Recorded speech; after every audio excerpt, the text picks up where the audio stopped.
আসসালামু আলাইকুম ওয়া রাহমাতুল্লাহি ওয়া বারাকাতুহু। প্রিয় হাদিস পড়ুয়া ভাই বোনেরা, সকলকে তাইসিরু মুস্তালাহিল হাদিসের উপর অনলাইন দরসে স্বাগত জানাচ্ছি। ইনশাআল্লাহ আজকে আমরা আলোচনা করব ইলমুল মুস্তালাহ, তার মওদু' এবং তার সামারা। আল্লামা আদ-দক্তুর মাহমুদুত তাহান উনি এখানে তারিফাতুন আউয়ালিয়াতুন এখানে বর্ণনা করেছেন ইলমুল মুস্তালাহি, তার মানে হলো ইলমু মুস্তালাহিল হাদিস কাকে বলে, অথবা ইলমুল হাদিস দেরায়াতান কাকে বলে, অথবা ইলমু দেরায়াতিল হাদিস কাকে বলে, অথবা উলুমুল হাদিস কাকে বলে, অথবা ইলমু উসুলিল হাদিস কাকে বলে। এই ইলমুল মুস্তালাহ, ইলমু মুস্তালাহিল হাদিস, ইলমুল হাদিসি দেরায়াতান, ইলমু দেরায়াতিল হাদিস, উলুমুল হাদিস, ইলমু উসুলিল হাদিস, এগুলো হলো একটি বিষয়ের নাম। তো আমরা আজকে আলোচনা করব ইলমুল মুস্তালাহ, তার মানে ইলমু মুস্তালাহিল হাদিস। হাদিসের পরিভাষার ইলম, তার মানে ইলমে উসুলি হাদিস, এটা কাকে বলে? তিনি বলছেন ইলমুল মুস্তালাহি, হাদিসের পরিভাষার ইলম বলতে ইলমুন বি উসুলিন ওয়া কাওয়ায়েদা। ইলমুল মুস্তালাহ মানে ইলমুন জানা বি উসুলিন, এমন কিছু নীতিমালা, ওয়া কাওয়ায়েদা এমন কায়দা। ইলমুন বি উসুলিন ওয়া কাওয়ায়েদা এমন নীতিমালা এবং কায়দা কানুন জানা। ইউরাফু বিহা, যেই কায়দা কানুন নীতিমালার মাধ্যমে চেনা যায়।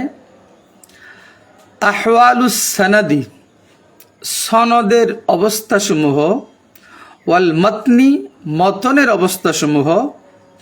মিন হাইসুল কবুল, কবুলের দিক দিয়ে। ওয়ার রদ্দ, এবং রদের দিক দিয়ে।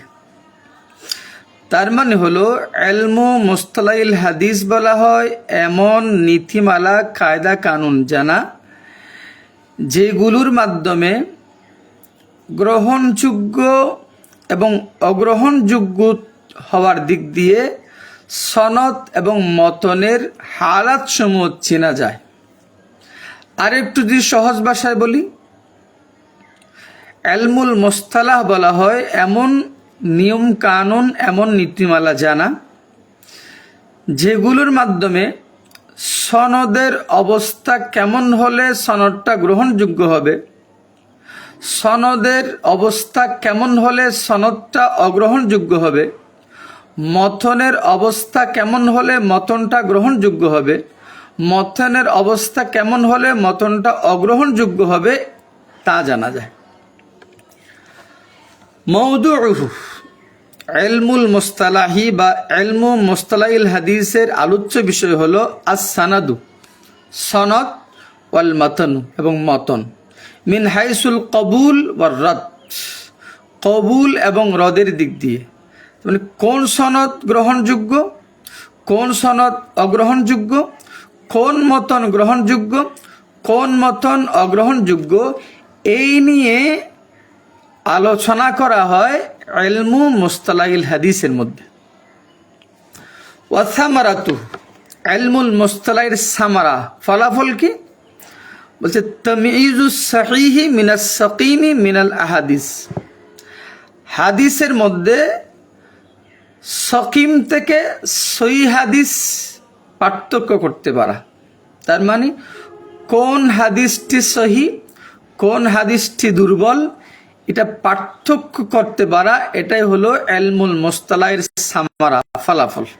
আমি আবার বলছি, তামইজুস সহিহ, সহিকে বেছে নেওয়া, মিনাস সাকিম, রত্ন থেকে, দুর্বল থেকে, মিনাল আহাদিস, হাদিস সমূহের মধ্যে। হাদিস সমূহের মধ্যে কোন হাদিসটি সহিহ হাদিস, কোন হাদিসটি দুর্বল হাদিস, এটা পার্থক্য করতে পারা, এটা হলো ইলমু মুস্তালাহিল হাদিসের সামারা। তাহলে আমরা আজকে ইলমুল মুস্তালাহ বা ইলমু মুস্তালাহিল হাদিস কাকে বলে জানলাম, ইলমু মুস্তালাহিল হাদিসের আলোচ্য বিষয় জানলাম, এবং ইলমু মুস্তালাহিল হাদিসের সামারা জানলাম। আজকের মতো আমরা এখানে শেষ করছি। আসসালামু আলাইকুম ওয়া রাহমাতুল্লাহি ওয়া বারাকাতুহু।